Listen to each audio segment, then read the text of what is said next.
ఎన్నికల వేళ ఎన్టీఆర్ కు భారతరత్న అంశం మరోసారి తెరపైకొచ్చింది. ఎన్టీఆర్ కు భారతరత్న ఇవ్వాలని అమిత్ షాను చంద్రబాబు పురంధేశ్వరి కోరినట్లు సమాచారం. ఎన్టీఆర్ కు భారతరత్న కోరుతూ కేంద్రానికి ఇప్పటికే పలు ప్రతిపాదనలు వినతులు ఇచ్చారు. మరి కాసేపట్లో కేంద్ర మంత్రివర్గ సమావేశం కానుంది.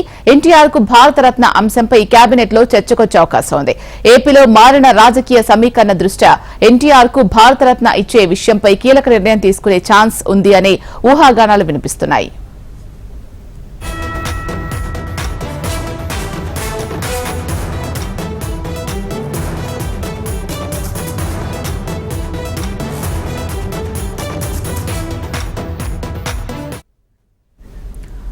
ఎన్నికల వేళ ఎన్టీఆర్ కు భారతరత్న అంశం మరోసారి తెరపైకొచ్చింది. ఎన్టీఆర్ కు భారతరత్న ఇవ్వాలని అమిత్ షాను చంద్రబాబు పురంధేశ్వరి కోరినట్లు సమాచారం.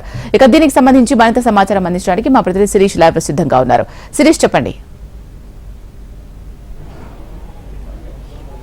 ఎన్టీఆర్కు భారతరత్న ఇవ్వాలనేది కూడా చాలా కాలం నుంచి కూడా వినిపిస్తున్న డిమాండ్. దీనికి సంబంధించి పలుమార్లు కేంద్ర ప్రభుత్వాన్ని విజ్ఞప్తి చేయడం కూడా జరిగింది.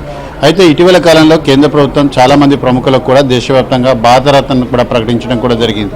అత్యధికంగా రికార్డు స్థాయిలో ఈసారి భారతరత్న అవార్డులను కూడా ప్రకటించిన నేపథ్యంలో కేంద్ర ప్రభుత్వం ముందు మరోసారి డిమాండ్ అనేది కూడా రావడం కూడా జరిగింది. ఇటీవల చంద్రబాబు నాయుడు ఢిల్లీ పర్యటన సందర్భంగా ఏదైతే కేంద్ర హోంమంత్రి అమిత్ షా తోటి సమావేశమయ్యారో ఆ సందర్భంగా ఎన్టీఆర్కు భారతరత్న అవార్డు ఇచ్చే విషయాన్ని కూడా ప్రస్తావించినట్లుగా కూడా సమాచారం. ఎందుకంటే ఇప్పుడు మూడు పార్టీలు కూడా కలిసి ఎన్నికల్లో కూడా పోటీ చేస్తున్నాయి.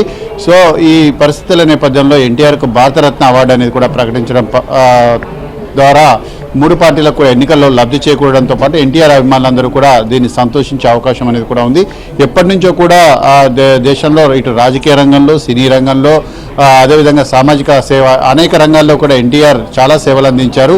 భారతరత్న అవార్డుకు ఆయన అన్ని విధాలా కూడా అర్హుడు కాబట్టి ఎన్టీఆర్ లాంటి వ్యక్తికి భారతరత్న ఇవ్వాలనేది కూడా చిరకాలంగా వచ్చిన డిమాండు. ఇదే విషయమైన డిమాండ్ను పురంధేశ్వరి కూడా బీజేపీ నేతల దగ్గర ప్రస్తావించినట్లుగా కూడా సమాచారం. సో ఇటు చంద్రబాబు నాయుడు అటు పురంధేశ్వరి డిమాండ్లతో పాటుగా ఎన్టీఆర్కు భారతరత్న ఇవ్వాలనే డిమాండ్ను కూడా కేంద్ర ప్రభుత్వం కన్సిడర్ చేస్తున్నట్లుగా కూడా తెలుస్తోంది. బహుశా ప్రధాని నరేంద్ర మోడీ ఆంధ్రప్రదేశ్ పర్యటన కంటే ముందే దీన్ని అనౌన్స్ చేస్తారా, లేకపోతే ఆంధ్రప్రదేశ్ పర్యటనలో అనౌన్స్ చేస్తారా అనేది కూడా చూడాలి. ఎందుకంటే ఎన్నికల షెడ్యూల్ విడుదలయ్యే అవకాశం ఉంది కాబట్టి ఎలక్షన్ కోడ్ అనేది కూడా అమల్లో ఉంటుంది. సో ఈ నేపథ్యంలో ఆంధ్రప్రదేశ్లో ఎలక్షన్స్ అనేటివి మొదటి విడత లేదా రెండో విడతలోనే జరిగే అవకాశం కూడా ఉన్న నేపథ్యంలో ఎలక్షన్ కోడ్ కంటే ముందే దీన్ని అనౌన్స్ అనేది కూడా చేయాల్సి ఉంటుంది. బహుశా ఇలా కేంద్ర కేబినెట్ అనేది చివరి కేబినెట్ ఎటువంటి కీలకమైన డెసిషన్లు అనేవి కూడా తీసుకున్నా కూడా ఇదే కేబినెట్లో తీసుకోవాల్సి ఉంటుంది. కాబట్టి ఇటు కేబినెట్కు సంబంధం లేకుండా కూడా భారతరత్న అవార్డులను కూడా ప్రకటించవచ్చు. కానీ కేబినెట్ సమావేశం జరుగుతున్న సందర్భంగా ఈ అంశంపైన దేశ రాజధానిలో రాజకీయ వర్గాల్లో పెద్ద ఎత్తున చర్చ అనేది కూడా జరుగుతుంది. సో కేంద్రం ఎటువంటి నిర్ణయం తీసుకోబోతుంది అనేది కూడా చూడాలి. ఎన్టీఆర్ అభిమానుల యొక్క డిమాండ్లను మరి కేంద్ర ప్రభుత్వం పరిగణలోకి తీసుకుంటుందా లేదా అనేది కూడా మరికొద్దిసేపట్లో తేలిపోనుంది. Right, thank you Sirish.